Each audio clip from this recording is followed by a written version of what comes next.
Hello all of you, welcome back to my channel. मैं आज आप लोगों के लिए लेकर आ चुकी हूँ एक कलेक्टिव रीडिंग जिसका टॉपिक रहने वाला है, क्या उन्हें आपकी ज़रा भी परवाह है? क्या उन्हें आपसे फ़र्क भी पड़ता है? Do they even care about you?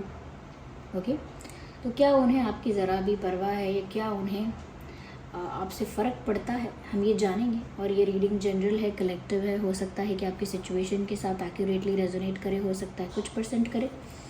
तो ओपन माइंडेड होकर सुनिएगा और ज़बरदस्ती अपने आप को रीडिंग में फिट इन मत कीजिएगा। जितना आपके साथ रेजोनेट होता है उतना ही एक्सेप्ट कीजिए एंड लीव द रेस्ट। ये रीडिंग सभी ज़ोडिएक साइंस के लिए है, हर उम्र के व्यक्ति के लिए है, टाइमलेस है। जब भी आप इस वीडियो तक पहुंचेंगे यह तभी आपके साथ रेजोनेट करेगा, फिर चाहे आप इस वीडियो तक कितने भी समय बाद क्यों ना पहुँचे हों।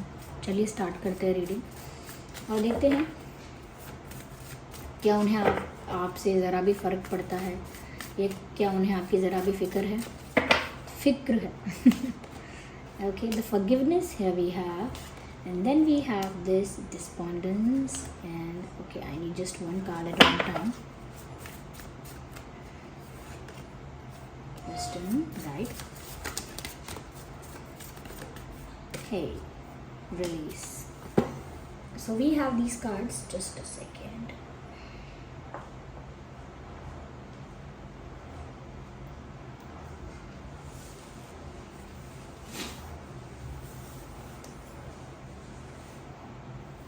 Okay, viewers. So forgiveness, interesting. देखिए, सबसे पहले क्या उन्हें आपकी ज़रा भी फ़िक्र है? फ़िक्र तो व्यूवर्स यहाँ पर ऐसा लगता है कि जैसे ये जो इंसान है कहीं ना कहीं बहुत अपोलोजेटिक फील करते हैं। फॉरगिवनेस का कार्ड सबसे पहले आया है। They feel apologetic for something they did. ऐसा लगता है कि इस इंसान ने कुछ तो ऐसा किया है, आपका दिल दुखाया है, आपको हर्ट किया है, किसी के लिए माइनर लेवल पर, किसी के लिए मेजर लेवल पर, बट समवेयर इन्होंने आपको हर्ट किया है, इंटेंशनली या unintentionally, but they did that और they end up doing it. Okay, तो कुछ भी किसी भी कारणवश हुआ हो, कैसी भी परिस्थिति बनी हो, लेकिन इन्होंने तो ऐसा कर दिया है। और ऐसा लगता है कि व्यूअर्स आपको हर्ट करने के बाद भी इनको मन की शांति थोड़ी हुई है। इनको मन की शांति नहीं है, कहीं ना कहीं मन बेचैन है, एक एंग्जाइटी दिखती है, एंग्शियस है ये इंसान, या स्ट्रेस में है, या कहीं ना कहीं एक हलचल हमेशा है दिमाग में, जैसे ओवर थिंकिंग कह सकते हैं हम, या कहीं ना कहीं कह सकते हैं कि मूड ऑफ रहता है मोस्ट ऑफ द टाइम इस इंसान का। और अब ऐसा भी लगता है कि ये जो इंसान है व्यूअर्स कहीं ना कहीं अब गिल्टी भी फील कर रहे हैं एंड नाउ दे फील कि उनको अपोलोजाइज कर लेना चाहिए, या कर लेना चाहिए था, या उन्हें अपोलोजाइज करना है।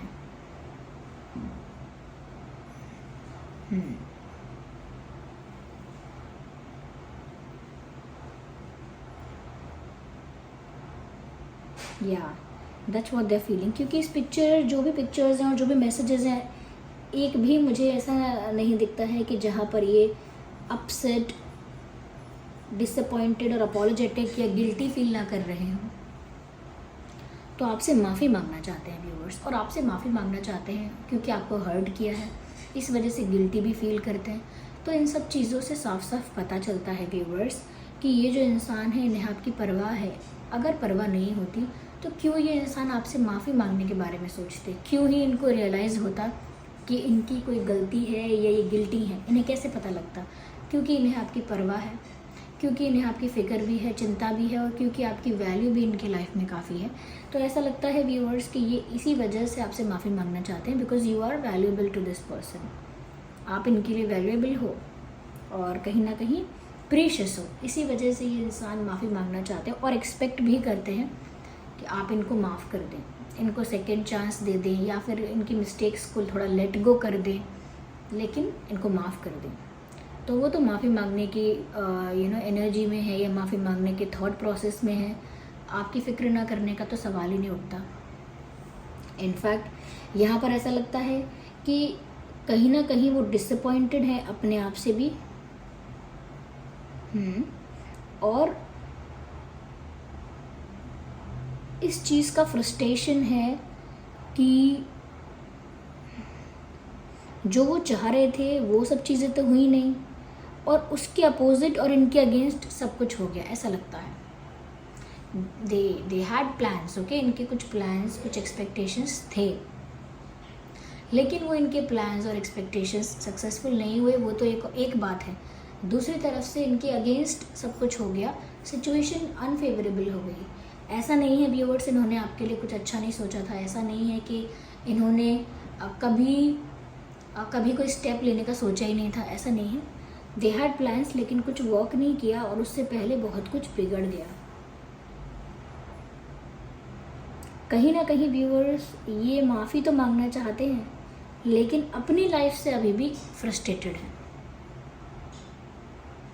कहीं ना कहीं मुझे ऐसा लगता है आपको एक एंजेलिक और प्योर और बहुत एक हीलर वाली एनर्जी में देख रहे हैं। और इससे मतलब ये नहीं है कि आप इन्हें हील करें, इससे यहाँ पर मतलब ये है कि वो देख रहे हैं कि आप तो इतने काइंड हैं, इतने हम्बल हैं, इतने केयरिंग, लविंग और इतने जेनरस हैं कि आप इनको माफ़ कर देंगे। तो वो आपको उस नज़र से देख रहे हैं कि आप बहुत एंजेलिक हैं, आपके अंदर ये हेट्रेड, आपके अंदर ये गुस्सा, अग्रेशन, ये ज़्यादा समय तक नहीं रह सकता। तो उनको बुरा फील हो रहा है व्यूअर्स कि उनके प्लान्स सक्सेसफुल नहीं हुए। साथ ही साथ वो ऐसा सोच रहे हैं कि आप तो इतने अच्छे हैं, इतने मन के साफ हैं या एक्सेट्रा एक्सेट्रा, तो आप इनको ज़रूर माफ़ कर देंगे, ऐसा भी सोच रहे हैं। लेकिन अपने लिए, अपनी बातों के लिए फ्रस्ट्रेटेड आज भी हैं, अभी भी हैं। अपनी डेस्टिनी को जैसे बुरा बोल रहे हों, ऐसा हो सकता है।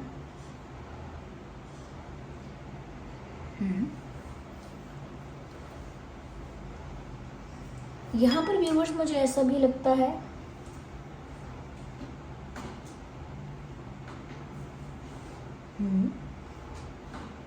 यहाँ पर ऐसा भी लगता है व्यूअर्स जैसे इनको इस वक्त गाइडेंस की बहुत ज़रूरत है। कोई वाइस पर्सन इनको गाइड करे, जैसे कोई एस्ट्रोलॉजर है या कोई टैरो रीडर भी है या कोई हीलर है, थेरेपिस्ट है, या फिर घर के बड़े बुजुर्ग हैं वो, ओके, कोई एक्सपीरियंस्ड पर्सन है, कोई इंटेलिजेंट नॉलेजेबल पर्सन है, कोई एक स्पिरिचुअल गुरु है। इस टाइप से कोई इनको ऐसी गाइडेंस दे या इस तरह से इनको गाइड करे कि ये अपनी लाइफ में वापस एक सही ट्रैक पर आ जाए। बिकॉज उनको ऐसा लग रहा है कि आपसे तो माफ़ी मांग लेंगे, आप इतने अच्छे माफ़ भी कर दोगे, लेकिन उनकी लाइफ जो आउट ऑफ ट्रैक हो गई है वो कैसे ट्रैक पर आएगी, क्योंकि वो ना विजनलेस फील करते हैं। कहीं ना कहीं आपके केस में या आपके रिगार्डिंग उन्हें क्या करना चाहिए इस बात की उनको क्लैरिटी नहीं है। इसीलिए भी वो गाइडेंस चाहते हैं कि कोई वाइस पर्सन उनको गाइड करे कि इस सिचुएशन में एग्जैक्टली इनको क्या करना चाहिए। थोड़ा कंफ्यूज्ड भी ज़्यादा लग रहे हैं यहाँ पे ये, और ऐसा लगता है आजकल ज़्यादा प्रेयर करने लगे हैं, या आजकल ज़्यादा भगवान पर, परमात्मा पर, यूनिवर्स पर इनका विश्वास जो है वो बढ़ गया है, ज़्यादा हो गया है, ओके। और बहुत ज़्यादा डिवाइन से कनेक्टेड रहने की कोशिश कर रहे हैं अपने मन को शांत रखने के लिए। जब इंसान का मन बेचैन होता है तब वो भगवान की तरफ देखता है ना, जब उसके चारों ओर देखने जैसा कुछ बचता नहीं है तब वो परमात्मा की ओर दृष्टि करता है, तभी करता है। तो उनको भी ऐसा ही थोड़ा हेल्पलेस, विजनलेस, क्लूलेस और कंफ्यूज्ड फील हो रहा है। दैट इज़ वाई ये बहुत ज़्यादा प्रेयर कर रहे हैं। जैसे कोई मंत्र करते हैं, जाप, या कोई नेम चैंटिंग करते हैं, ये सिर्फ प्रेयर्स करते हैं बस, जैसे भी उनको आता है वैसे, लेकिन अपने आप को डिवाइन से कनेक्टेड रखने की कोशिश कर रहे हैं कि इनको सही रास्ता दिखाया जाए। जैसे हम भगवान से प्रार्थना करें और कहें कि मुझे आप सही रास्ता दिखाओ, मेरे लिए क्या सही है मुझे वो बताओ, इस टाइप से इनकी प्रेयर्स मुझे दिख रही हैं। तो क्योंकि व्यूअर्स इन्हें आपकी परवाह है, इसीलिए ये चाहते हैं कि वापस ट्रैक पर भी आए, क्योंकि इन्हें आउट ऑफ ट्रैक नहीं चले जाना है हमेशा के लिए।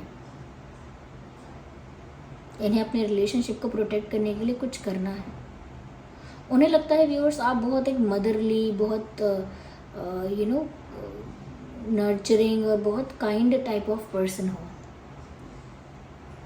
व्यूअर्स वो आपको बहुत दयावान समझते हैं, उनको लगता है आपके अंदर काइंडनेस और हम्बलनेस कूट कूट के भरी है उनको लगता है आपके अंदर नर्चरिंग क्वालिटीज़ और केयरिंग क्वालिटीज़ इतनी ज़्यादा हैं कि आप किसी से नाराज़ भी होगे ना तो भी अंत समय तक उसका कुछ भला ही कर दोगे। क्यों? क्योंकि आपके अंदर हेट्रेड नहीं है। जैसे टीचर जब बच्चे को डांटता है तो वो सिर्फ इसीलिए डांटता है कि आप ना डिसिप्लिन में रहो, रूल्स फॉलो कर लो, या फिर अपना जो आपको करना चाहिए वो काम टाइम से करो। इसीलिए डांटता है ताकि बच्चा थोड़ा सा डिसिप्लिन में रहे और इम्प्रूवमेंट करता रहे। ओके, तो वो इसीलिए नहीं डांट रहा कि उसे हेट्रेड है, वो इसीलिए नहीं डांट रहा कि वो कहीं ना कहीं अग्रेसिव है उस बच्चे के प्रति, ऐसा नहीं होता है। वो उसको समझाने के लिए गुस्से का एक्ट करते हैं, वो नेचुरली गुस्सा नहीं होते।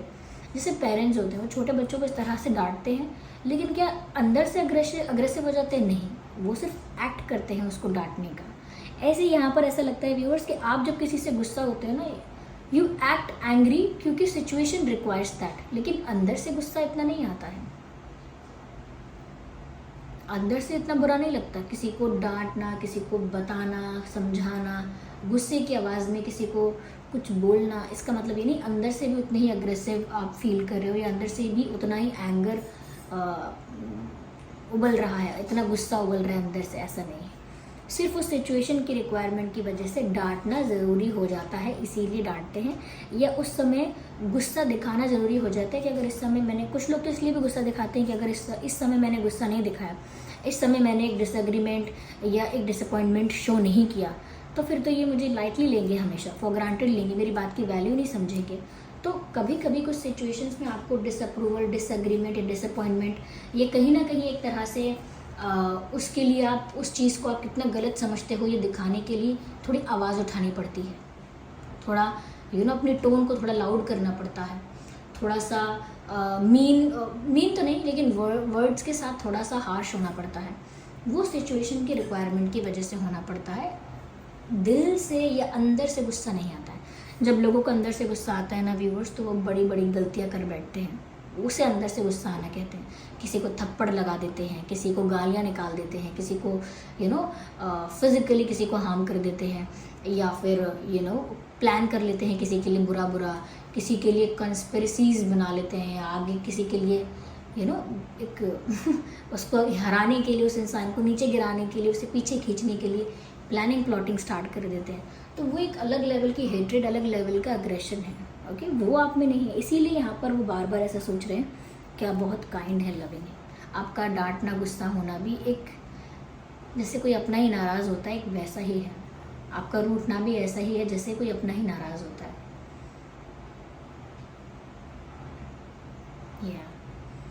यहाँ पर व्यूअर्स ऐसा भी लगता है, आप इस पिक्चर को ध्यान से देखिए, यहाँ पर ऐसा लगता है व्यूअर्स कहीं ना कहीं ये जो पर्सन है आपके, ये पास्ट में इनके साथ काफ़ी ऐसी चीज़ें हो गई हैं और इन्होंने भी शायद कुछ ऐसी चीज़ें की हुई हैं पास्ट में, जिसकी वजह से वो पास्ट अब इन्हें काटने को दौड़ता है। ऐसा लगता है जैसे कुछ बैड पास्ट मेमोरीज और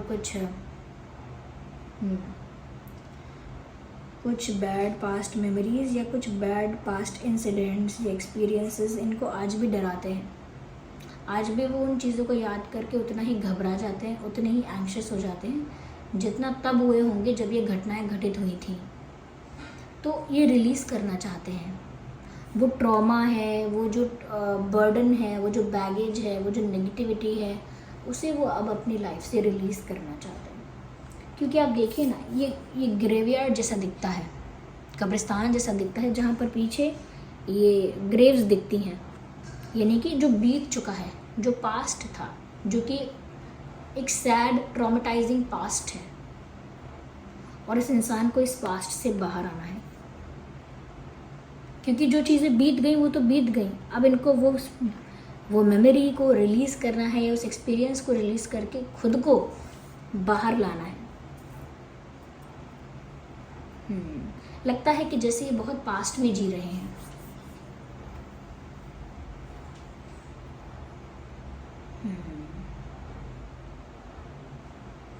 व्यूअर्स, इस इंसान को अगर आप इनसे दूर हो जाते हैं तो ये इंसान और भी ज़्यादा लॉस्ट हो जाएंगे, क्योंकि ये ऑलमोस्ट ऐसा लगता है खोए खोए से, ये और ज़्यादा लॉस्ट फील करेंगे। अगर आप इनसे ज़्यादा दूर चले गए या हमेशा के लिए दूर हो गए तो ये और लॉस्ट हो जाएंगे। इनकी लाइफ में काफ़ी पेन और स्ट्रेस है जो कि पास्ट में हुआ है, लेकिन ये उससे बाहर नहीं आ पा रहे हैं। इसीलिए इनको गाइडेंस भी चाहिए। कहीं ना कहीं आपका साथ नहीं है इस समय, तो इनको आपका साथ भी चाहिए, क्योंकि आपकी क्वालिटी बहुत मदरली, बहुत लविंग और नर्चरिंग है, और वो चाहते हैं वो कि आप उनको उस प्यार से नर्चर करो, माफ़ करो, इनकी मिस्टेक्स को लेट गो करो और इनका साथ दो। ये व्यूवर्स आपकी फ़िक्र करते हैं नहीं करते हैं, ये आप क्या पूछ रहे हैं।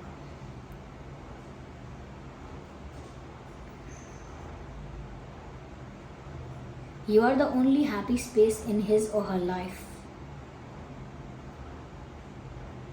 और अगर आप कोई पुरुष हैं या स्त्री हैं तो आप यही समझिए कि आप उनकी नज़र में आप देवी या देवता जैसे हो गए। I am not saying it literally कि ऐसा सच में है। देवी देवता से मतलब वो क्वालिटीज़ हैं, जैसे किसी अच्छे इंसान को कहते हैं देव मानुष है, ऐसे तो बिल्कुल वैसे ही देवता जैसी क्वालिटी है। They will never forget you and they will ask for forgiveness. माफ़ी मांगेंगे, देखना तरीका अलग हो सकता है माफ़ी मांगने का, but they will ask for forgiveness definitely. Let's see what they have for you. Hey, I just need one at one time, go back. So they are saying miss me. आपको कह रहे हैं कि मुझे मिस करो, लगता है आप मुझे भूल गए हो, मुझे भी याद करो।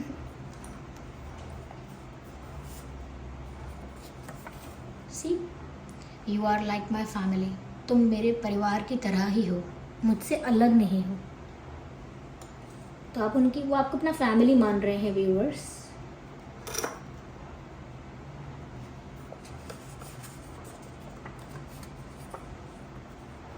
I am yours for ever and ever. मैं आपका ही हूँ, आपकी ही हूँ, हमेशा हमेशा के लिए। तो व्यूवर्स वो तो बता रहे हैं कि वो आपके ही रहेंगे, आपको कोई रिप्लेस नहीं कर सकता इनकी लाइफ में। ये सिर्फ आपके हैं और आगे भी आपके ही रहने वाले हैं, इस बात की इनको काफ़ी श्योरिटी भी है। So this was the reading. I hope ये रीडिंग आपके लिए हेल्पफुल रही और उन्हें आपकी फ़िक्र है व्यूवर्स, और ये रीडिंग ने थोड़ा भी आपको कुछ गाइड किया है, ये रेजोनेट करती है तो कमेंट करके बताइए। चलिए मिलते हैं अगली रीडिंग में, तब तक के लिए bye bye family, take care.